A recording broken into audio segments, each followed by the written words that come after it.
might not have chewed gum after my Teej. lunch. Now we're sitting very close together. Are you kidding? I'm married to the onion burger man. I've not a problem. Yeah, but I'm not him. No, the wind is in the great direction. Hey, this is one of my alumni vlogs, and this is a really fun one today because I just got done being a student in a class where I was taught by a former student. You've an interview before. Come on, I know a whole bunch of us. Yeah, for sure. A whole bunch of us have been interviews before. Do you do all this stuff? That's fun. It is very fun, and it was excellent. You did a fantastic job. Thanks. That's nice not. of you to say. Well, yeah, it was very genuine. This is Teeg Stouffer. There are going to be students that don't like hearing this out there, but your class is a benchmark class for us because it is because you were the first class to come in that was what we think of as fully hours, because you guys came for the bachelor's program. Right. And it was a 3-year program, and so you came in, and at the end of 3 years, when we set you out, it was us that had prepared you. And I learned from Teeg today, so it was exciting. It was fun. Yeah. It was a fun day. Yeah. What have you been doing since college? Okay, so after college, I got a job in Springfield, Missouri, as a promotions director for a couple of radio stations, and then that position grew until I was the marketing director for a 5-station group in a newspaper. You kept winning awards there too, right? I got if I remember awards. correctly. Yep, I got some Not awards. that it's about the awards, but I mean, you did a good job. Yep, I did. Yep, I did. And my wife, Amy Reuter, she was a year behind at Waldorf, and then a year behind me. I say she was in the different class. Yeah, she was. She progressed nicely. Class of '99. Yeah. And so when she graduated, she moved there and worked in television. So she worked in TV, and I worked in radio, and we both enjoyed successful careers. And then the first year that we were married, we went home for Christmas, and during that week, we sort of discovered, wow, is this what it's like to be married to each other instead of being married to our jobs? Cool. And our first whole week together, we were like, this is awesome. And so we went back to our jobs, and we quit our jobs, and we sold our house, and we sold all our belongings, and we just traveled full-time for 2 years. I remember hearing about that. Yeah. And you traveled with a semi. We did. We traveled with a semi. We did 3 national tours. One was for a cartoon on the Cartoon Network. The second one was for NCAA March Madness, and the third one was actually a tortilla tour. That's and great. So we traveled all over the country, and we just lived in hotels for 2 years. Then we moved to Washington The State. semi was not their home. The semi was their job. It was a promotional job. Right. It's sort of like giving Disney type tours in this mobile museum, and the semi turned into a mobile museum. We set it up in a different city every week. Very exciting.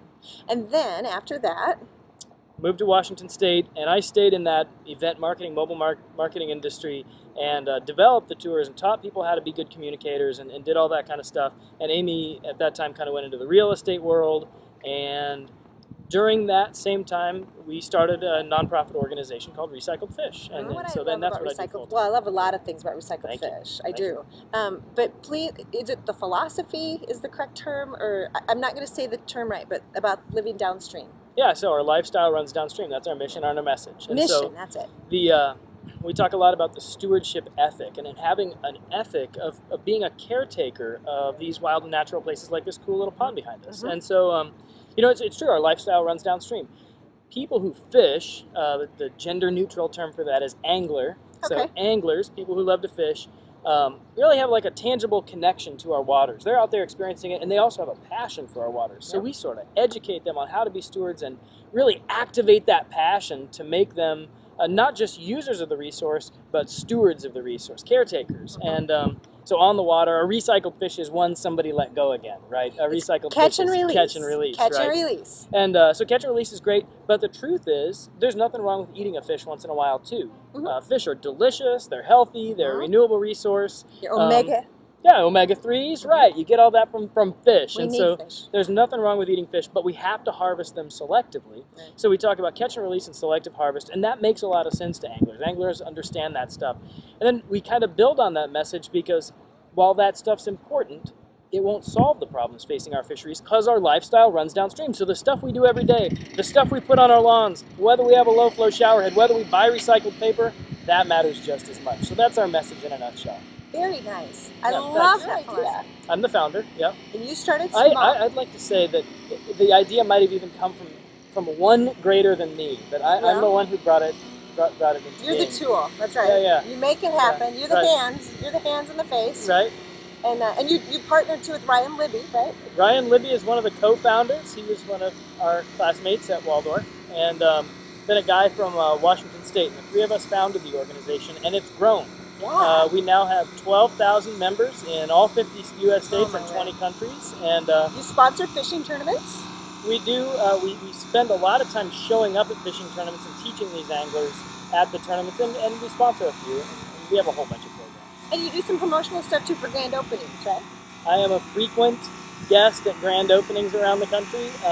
Dick's Sporting Goods is our biggest national sponsor, and they'll also often bring me in like as a celebrity guest, which is kind of funny. And Teeg Stouffer so of that's Recycled funny. Fish. No, that's neat though. Right. Very And I love doing those types of things, and I get to do things that I love. Like I love fishing, and so I've gotten to be a speaker at the Bassmaster Classic for 4 years, and that's the Super Bowl of fishing. Yeah. So to me, that stuff is just so much fun. Even I've heard of the Bassmaster Classic, Right? and I'm not even making fun of you. When the boys were interested in fishing, then we made sure we got the right hooks and the right bait, even, right? Yeah, makes a difference. Makes a difference. Helps. Yeah, so they don't swallow it.